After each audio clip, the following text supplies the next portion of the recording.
All right, everyone. I figured I'd start off today, link in the description, archived, of course, talking a little bit about Charlie Kirk.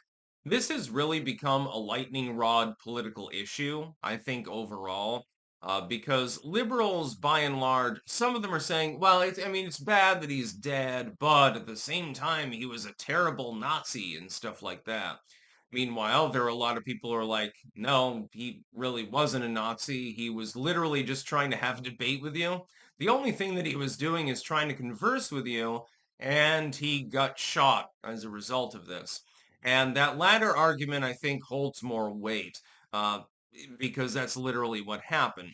The fact is that Charlie Kirk effectively was simply too effective. That is, that he was too good at doing what he did, and liberals understood, we're not going to be able to out-debate the dude. We don't really want to have a conversation anyway. Why not just blow his fucking head off? That's basically what ended up happening in the end. And this shows the disconnect, by the way, between two groups of people. I don't like to say sides because that's really just football, team mentality. My team is better than your team. Stuff like that. I don't get into that. But there are two groups of people with respect to the concept of actually talking to others. One group of people wants to have a conversation. Hey, why do you have the views that you have? Hey, let me explain why I believe that your views are wrong. That's what Charlie Kirk did. He was just literally trying to have a conversation with people on a regular basis, by the way. But then you have this other group of people that seems opposed to the concept of having a conversation. And the reason could not be more stark. It's because when they converse, well, you saw this with Bernie Sanders and AOC. We'll be talking about them later, by the way, with their town hall that basically was nothing more than a campaign pitch. There's another group of people that does not want that kind of public dialogue because they always lose. Inevitably, when they are exposed, when somebody like Charlie Kirk comes along, and questions them, queries them. Why do you believe this particular thing? In this particular policy, in this particular ideology, whatever it happens to be, why do you believe in that? They can't answer the question. And so their only response is, God damn, we've got to silence this dude. We've got to get rid of him because it's becoming a big problem. They've done this before, by the way. This is not the only isolated incident of left-wing violence shown against people who happen to ideologically disagree with them. Gonzalo Lira, say his name. This has happened on a number of occasions. People get literally assassinated as a result of having the wrong opinions, but being good enough at expressing those opinions that they are compelling to the average person who's on the fence. That's the only thing that they have a problem with.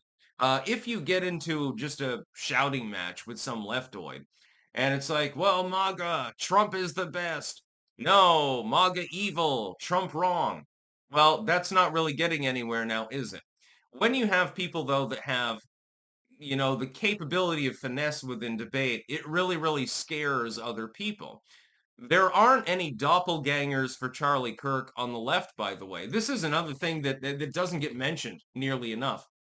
Can you name a single person on the left that has that kind of finesse, that's willing to go out of their way directly into the combat zone to talk to people that explicitly disagree with them, but try to talk them down and talk to them, that try to actually reason with them and say, look, you've got your opinions, I've got my opinions. What's the basis of your opinions? There aren't many people like that, and there certainly aren't any on the left as far as I can imagine. Most of them are a bunch of sophists. They don't really debate at all. They pretty much just talk over people. It has been happening for a long time. Charlie Kirk's transformative impact, therefore, goes well beyond his death.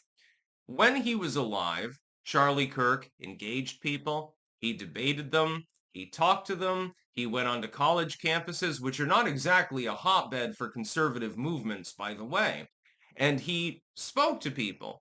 He attempted to reason with them. He said, well, why do you have this belief? Well, this is my belief. Here's, the reasons why I have it.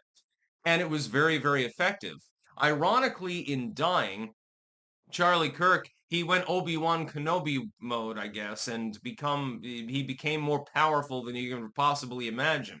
Now, he's still a lightning rod, even though he's not even alive, and now his wife is basically taking up the mantle, and she's made it very clear that she intends to do that.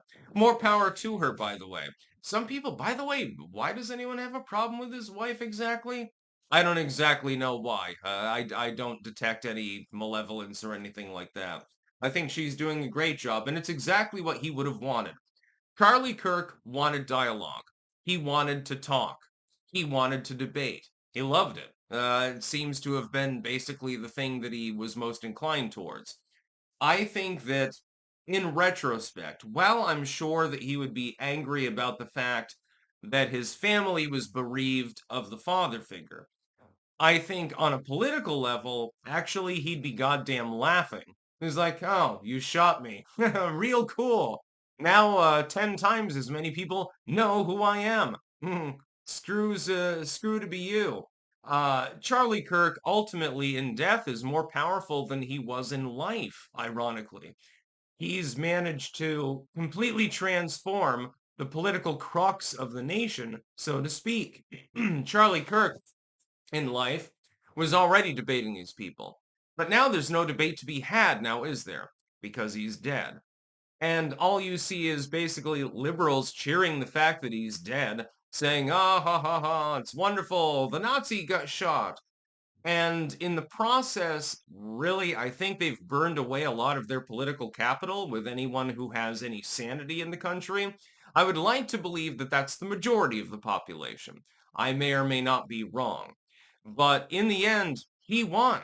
And here's the funny thing for the leftoids out there. You didn't defeat Charlie Kirk.